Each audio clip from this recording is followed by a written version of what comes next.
Guidance and counselling cell for youth development द्वारा आयोजित इस समारोह में उपस्थित यहाँ के सम्मानित विधायक श्रीमान सुरजीत सिंह सलाथिया जी, जम्मू के संभागीय आयुक्त श्री रमेश कुमार जी, निदेशक भ्रष्टाचार निवारण निदेशालय श्री शक्ति पाठक जी, पुलिस उप महानिरीक्षक जम्मू परिक्षेत्र श्री शिव कुमार शर्मा जी, सांबा की जिलाधिकारी आयुषी सूदन जी, यहाँ के वरिष्ठ पुलिस अधीक्षक श्री वीरेंद्र सिंह मनहास जी, अवकाश प्राप्त मेजर जनरल गोवर्धन सिंह जी,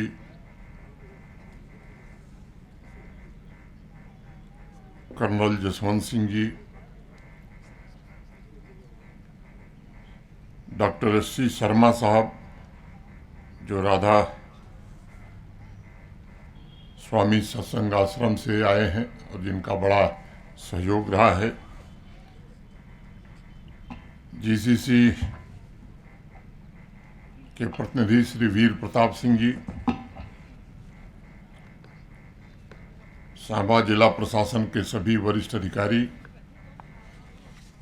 समारोह में उपस्थित सभी आमंत्रित अतिथिगण, विभिन्न सामाजिक और राजनीतिक संगठनों के प्रतिनिधि, जीसीसी के सभी पदाधिकारी, सभी वॉलंटियर्स, देवियों, सज्जनों तथा युवा मित्रों, सलाथिया जी को सुनने के बाद मैं सोच रहा था कि मैं कहाँ से शुरू करूं, तो मुझे 2 लाइन याद आई, तो मैंने कहा कि पहले कलम से लिख लें, कहीं भूल न जाए। तो मैं वहीं से सलाथिया साहब शुरू करता हूं। बड़ी मुद्दत के बाद मिले दीवाने, बड़ी मुद्दत के बाद मिले दीवाने, खुली हवा में जरा सांस तो ले लेने दो। कहने सुनने को बहुत है अफसाने, कहने सुनने को बहुत है अफसाने, खुली हवा में जरा सांस तो ले लेने दो, न जाने किस घड़ी में जिंदगी की शाम हो जाए। गुड़ा सलाथिया की इस वीर भूमि पर युवाओं के बीच उपस्थित होकर मुझे अत्यंत प्रसन्नता की अनुभूति हो रही है। व्यक्तिगत रूप से मुझे सबसे ज़्यादा भरोसा अगर कहीं दिखता है तो युवाओं की ताकत पर, और मैं विश्वास के साथ ये कह सकता हूँ कि गुड़ा सलाथिया के नौजवान ये वो पीढ़ी हैं जो कल को तराशेंगे, जम्मू कश्मीर तथा भारत को अपनी ऊर्जा, अपने विचार, अपनी हिम्मत से सफलता के शिखर पर ले जाएंगे। स्पोर्ट्स, स्किल डेवलपमेंट, समाज सेवा, career counselling, coaching support, motivational sessions, theatre workshop, awareness programmes जैसे विभिन्न एक्टिविटीज़ के द्वारा जिस प्रकार guidance and counselling cell for youth development के साथियों ने इस गांव में और इस क्षेत्र में एक नया आत्मविश्वास जागृत किया है, वह निश्चित रूप से सराहनीय है, युवाओं को एक नई दिशा देने वाला है और मैं उसकी भूरी भूरी प्रशंसा करता हूं। अभी 2 नाट्य प्रस्तुतियां हमने देखी हैं। देशभक्ति का ज्वार मुझे लगता है कि सबके हृदय में हिलोरे मार रहा होगा। आज मैं आपसे उस ताकत, उस शक्ति की बात करना चाहता हूं जो आपके भीतर मौजूद है और जिस पर राष्ट्र की निगाहें लगी। ये सच है कि असीमित शक्ति का स्वामी होने के बावजूद युवा अक्सर अपनी उस ताकत को स्वयं पहचान नहीं पाता है। और हमारे यहाँ तो हनुमान जी को भी अपने बल का अनुमान तब हुआ जब जामवंत जी ने उन्हें बताया, नहीं, आपके पास इतनी शक्ति है कि आप समुद्र लांघ करके लंका जा सकते हो, माता सीता का पता लगाकर और रावण का मान मर्दन करके फिर सकुशल वापस आ सकते हो। उसके पीछे मैं सबसे बड़ा कारण मानता हूँ कि युवाओं की ताकत कोई शारीरिक ताकत नहीं है, बल्कि वह बड़े सपने देखने की, ऊंची आकांक्षाएं रखने की और असंभव को संभव बनाने की ताकत है। और इतिहास पर भी अगर हम दृष्टि डालेंगे तो इतिहास गवाह है कि दुनिया को बदलने वाले लोग असाधारण परिस्थितियों में नहीं, बल्कि असाधारण सोच के साथ आगे बढ़े और उन्होंने अपने सपनों को साकार करके दिखाया भी।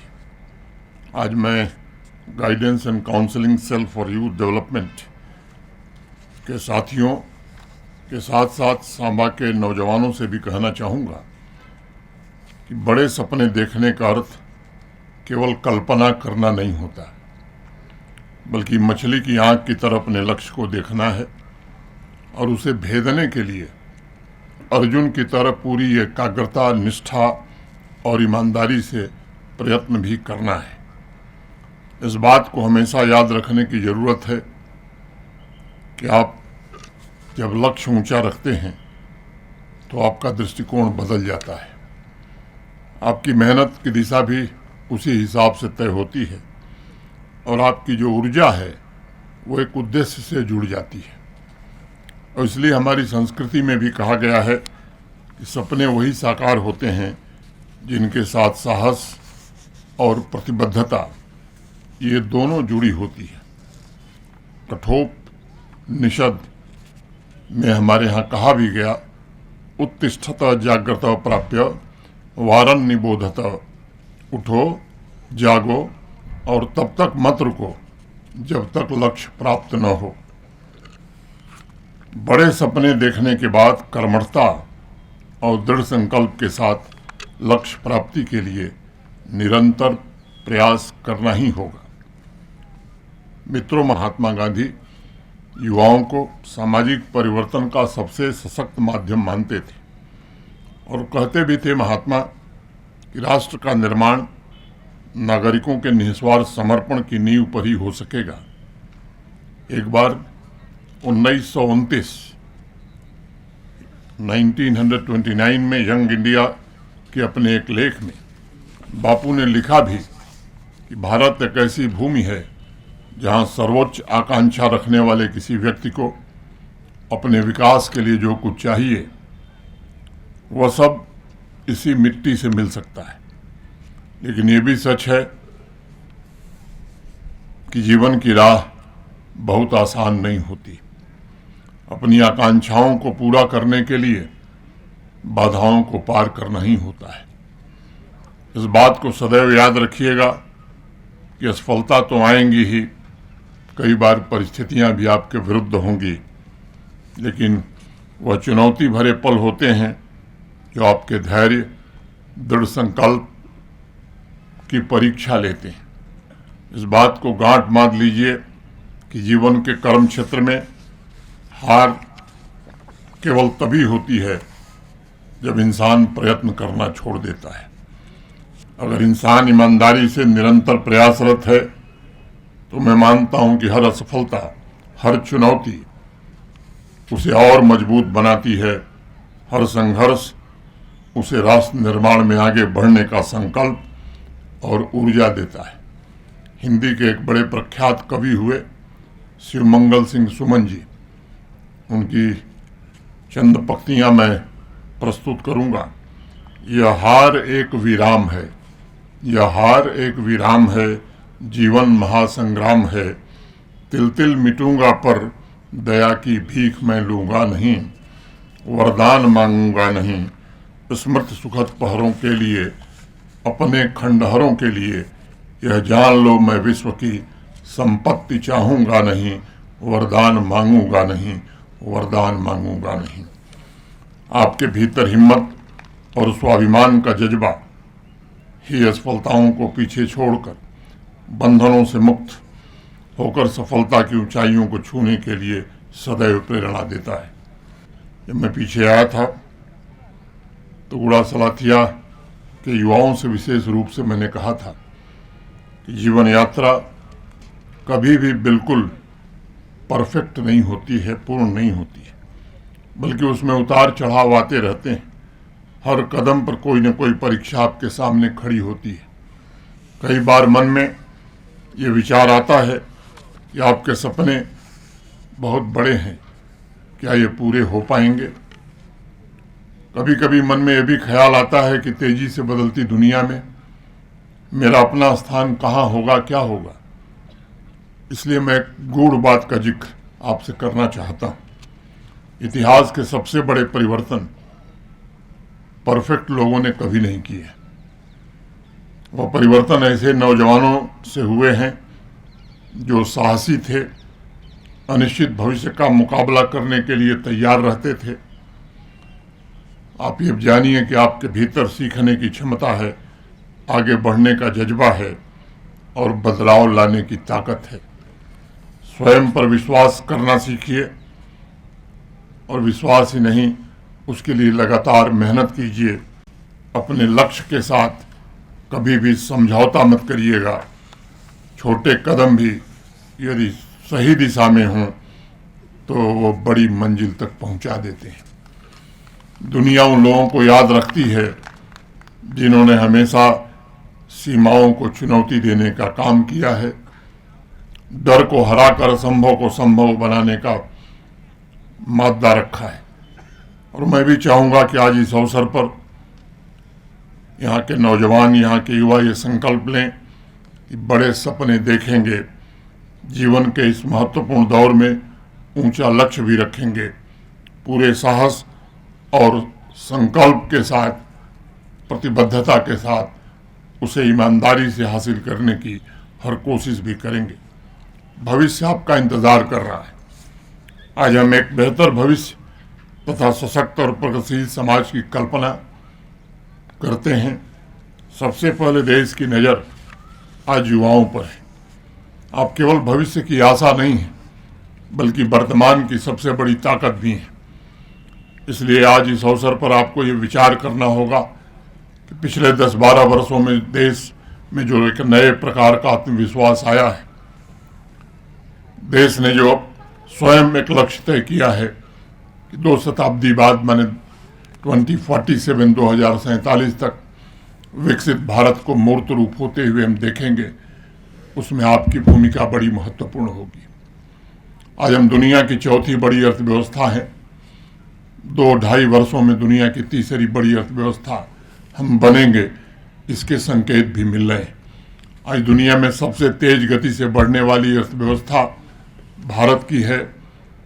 अगर वास्तव में विकसित भारत हम सबका संकल्प है तो आपके कंधों पर जिम्मेदारी बड़ी है।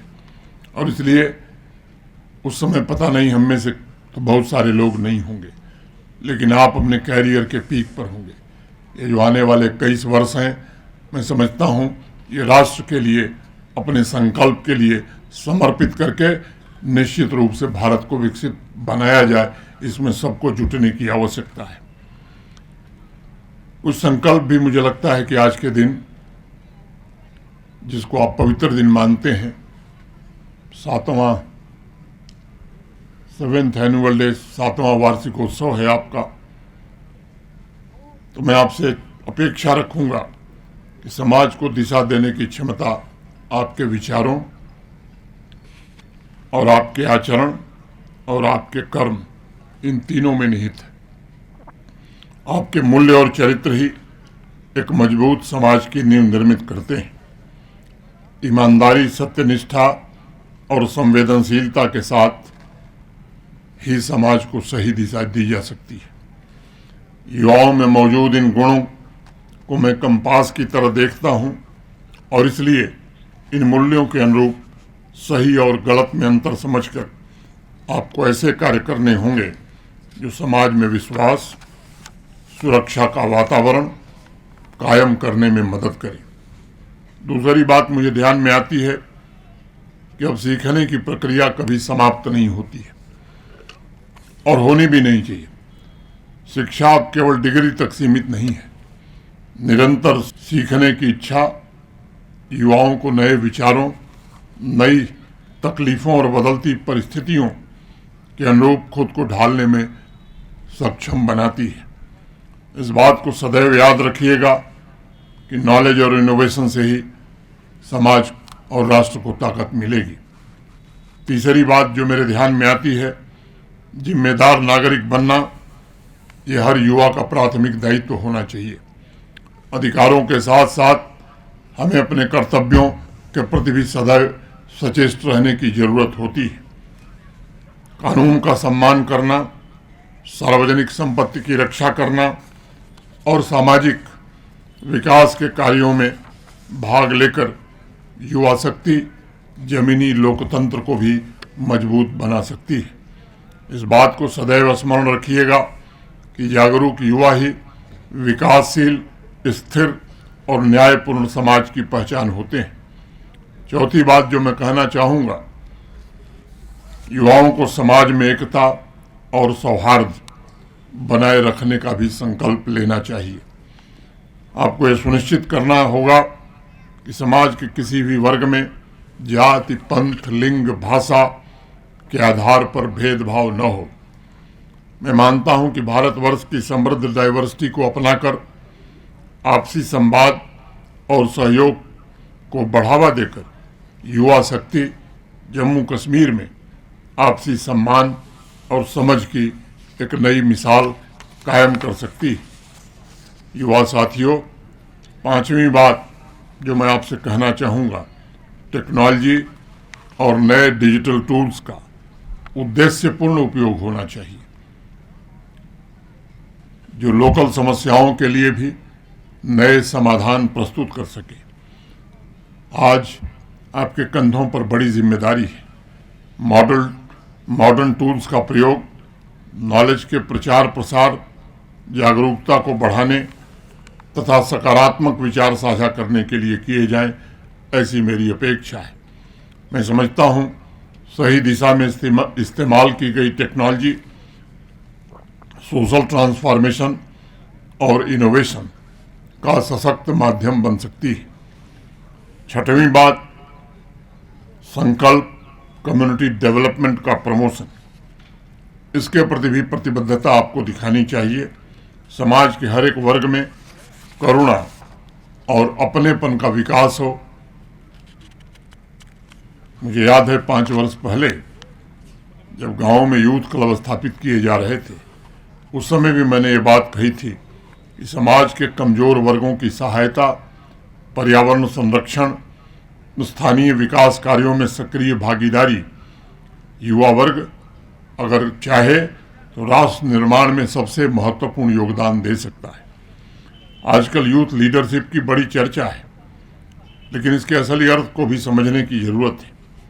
दरअसल यूथ लीडरशिप जैसी कोई पोजीशन नहीं होती है। यूथ लीडरशिप एक जिम्मेदारी है और इसलिए आपका 7वां संकल्प मैं समझता हूँ होना चाहिए कि आप नैतिक नेतृत्व के द्वारा समाज और संस्थाओं में विश्वास को, जन विश्वास को और मजबूत बनाएं। मैं मानता हूं कि युवा जब अपने आचरण से उदाहरण प्रस्तुत करते हैं तो आने वाली पीढ़ियों को प्रेरित करते हैं। और महात्मा गांधी तो बार बार ये कहते भी थे कि जो परिवर्तन आप समाज में देखना चाहते हो वो अपने से प्रारंभ करो। 8वीं बात जो मेरे ध्यान में आती है, अभी प्रदर्शनी में बच्चों ने दिखाया भी, fit India movement, guidance and counselling cell for youth development के युवा शारीरिक और मानसिक स्वास्थ्य को प्राथमिकता दे रहे हैं। ये मेरे लिए अत्यंत प्रसन्नता की बात है, लेकिन मेरा आग्रह होगा कि यह मुहिम निरंतर चलती रहे ताकि स्वस्थ और सक्रिय युवाओं की ताकत से सकारात्मक समाज का निर्माण यहाँ हो सके, जो विकसित भारत अभियान को और अधिक ऊर्जावान और आत्मविश्वासी बना सके। स्वरोजगार से जोड़ने का, सरकारी नौकरी, लोगों को मिले। इसके लिए आपने बहुत प्रयास किया है, आपकी संस्था ने। मैं इसके लिए निश्चित रूप से आपकी सराहना करना चाहता हूं। मुझे लगता है कि नौवीं बात जो ध्यान में रखने की है, इनोवेशन और एंटरप्रेन्योरशिप को कैसे बढ़ावा दिया जाए, युवा शक्ति को आर्थिक सशक्तिकरण में कैसे पूरी तरह से जोड़ा जाए, ये लक्ष्य लेकर के अब आगे बढ़ने की आवश्यकता है। और आखिरी बात जो मैं कहना चाहूँगा वो है संवेदनशीलता। ये सच है कि करुणा और सामाजिक जिम्मेदारी के बिना कोई समाज जीवंत नहीं बन सकता। इसलिए युवाओं को जरूरतमंदों के प्रति संवेदनशील और न्याय के लिए खड़ा होना चाहिए, ताकि समाज को और अधिक मानवीय हम बना सकें। और मेरा विश्वास है कि जब युवा उद्देश्य, जिम्मेदारी और करुणा के साथ आगे बढ़ते हैं तो समाज स्वतः बेहतर और जीवंत बन जाता है। इस बात को सदैव याद रखिएगा कि शब्दों से नहीं बल्कि निरंतर सकारात्मक कर्मों से ही एक उज्जवल समाज का निर्माण हो सकता है। इसलिए बड़े सपने देखने की हिम्मत भी उसी को करनी चाहिए जिसे अपनी क्षमता पर भरोसा है। जो खुद पर विश्वास करता है वही इतिहास रचता है। मैं गुड़ा सलाथिया के सभी युवाओं से ये कहना चाहूँगा कि जब सपने ऊंचे होते हैं तब रास्ते भी अपने आप बनने लगते हैं। उन्हें ज़रूरत होती है मेहनत की, धैर्य की, साहस की, और उसी से फिर रास्ते बनते हैं। जो नौजवान अपने सपनों के लिए रोज थोड़ा थोड़ा कदम आगे बढ़ाता है वह एक दिन दुनिया को आगे बढ़ाने में सबसे महत्वपूर्ण योगदान करता है, ऐसा मैं मानता हूँ। कुछ बातें विधायक जी ने कही। मैं राधा सत्संग के गुरु जी का मैं बहुत आभारी हूँ, और कर्नल जसवंत सिंह जी का, एससी शर्मा जी का जो उसके क्षेत्रीय सचिव हैं। आने के बाद ऑडिटोरियम का काम दूर से देखा, विद्यालय के भवन के निर्माण की पूरी पृष्ठभूमि और उसका भी विस्तृत वर्णन मुझे बताया गया। मैं उम्मीद करता हूं कि अगली बार जब आने का अवसर यहाँ मिलेगा तो उसी ऑडिटोरियम में जीसीसी का कार्यक्रम होगा। क्यों ठीक कह रहा हूँ ना? और अनुरोध ये होगा कि उसके साथ साथ विद्यालय का काम भी, विद्यालय जब बंद हो जाए तो छुट्टियों में तेज गति से हो, जिससे कि बच्चों को कोई दिक्कत न हो। मित्रों, एक दो बातें कह के मैं विदा लूँगा। प्रकृति की विभीषिका ने इस पूरे जम्मू क्षेत्र को काफ़ी तबाह किया था। अनेक लोगों के परिजन हमसे बिछुड़ गए। मैं उनकी पुण्य स्मृति को प्रणाम करता हूँ। ऑपरेशन सिंदूर के दौरान भी बड़ी तबाही हुई थी। कई हमारे सुरक्षा और सेना के अधिकारी और सिविल प्रशासन के भी अधिकारी गए। मैं उनकी पुण्य स्मृति को भी प्रणाम करता हूँ और उनके परिवारों के प्रति अपनी गहरी संवेदना प्रकट करता हूँ। फ्लड में जो नुकसान हुआ, भारत सरकार ने जम्मू कश्मीर के प्रशासन के आग्रह पर 1437 करोड़ रुपए इंफ्रास्ट्रक्चर के पुनर्निर्माण के लिए स्वीकृत कर दिए हैं। जम्मू कश्मीर प्रशासन, चाहे वो सड़क हो, अस्पताल हो, स्कूल हो, या जो भी इंफ्रास्ट्रक्चर डैमेज हुआ है, जैसे जैसे यहाँ से उसकी डिटेल प्रोजेक्ट रिपोर्ट जाएगी, स्वाभाविक रूप से पैसा उस हिसाब से मिलता जाएगा। मैं उम्मीद करता हूँ कि जो इंफ्रास्ट्रक्चर डैमेज हुआ है वो पूर्ण हो जाएगा। नेशनल हाईवे, रेलवे के जो इंफ्रास्ट्रक्चर थे उनको भी डैमेज हुआ। दोनों संस्थान तेज गति से अपने इंफ्रास्ट्रक्चर को ठीक कर रहे हैं। और कल मैं NHAI और रेलवे के कुछ अधिकारियों से मेरी मुलाकात हुई थी। उन्होंने कहा कि 3 महीने के अंदर रेलवे के सभी ब्रिज जो डैमेज हुए थे उन्हें पूर्ववत कर लिया जाएगा, और राष्ट्रीय राजमार्ग भी आने वाले 4 महीने में पूरी तरह से बना दिए जाएंगे जो बाढ़ के कारण क्षतिग्रस्त हुए थे।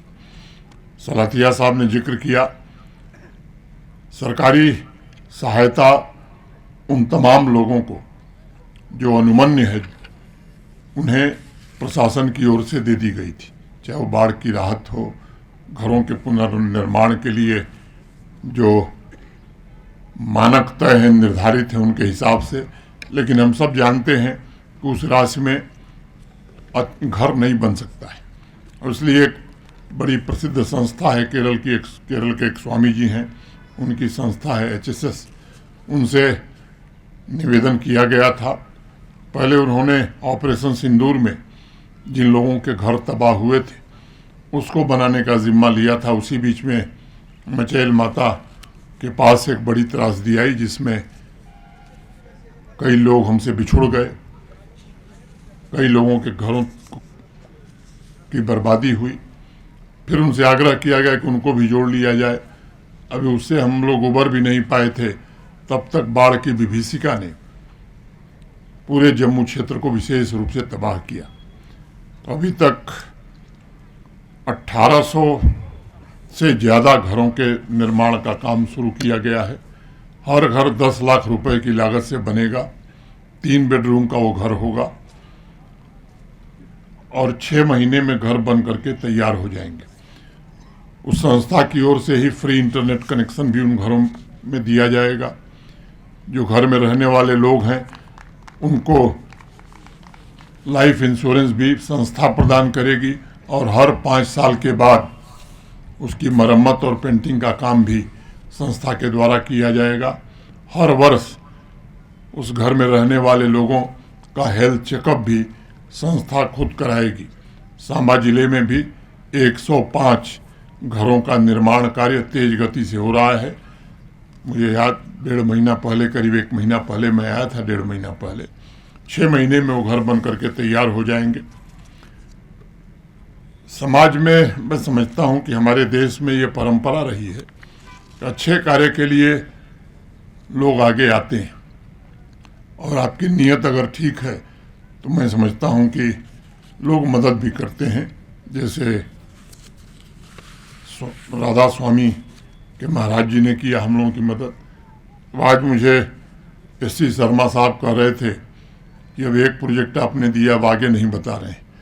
तो मैंने उनसे कहा कि मेरे पास प्रोजेक्टों की लंबी कतार है, आप मिले हैं इसलिए मैं बताऊं। ये मेरा स्वभाव नहीं है।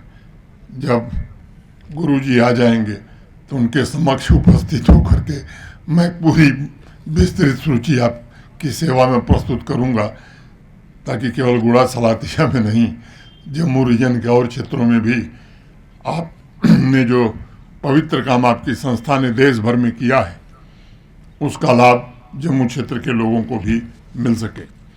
माननीय विधायक जी ने 2 बातें कही हैं, एक तालाब और दूसरा रेलवे का। वो अंडर ब्रिज है या ओवर ब्रिज है? तो आज रविवार है, मैं 2-3 दिनों में चेयरमैन रेलवे बोर्ड से बात करूंगा कि उस प्रक्रिया को जल्द से जल्द प्रारंभ किया जाए, और फिर आपको सूचना दूंगा।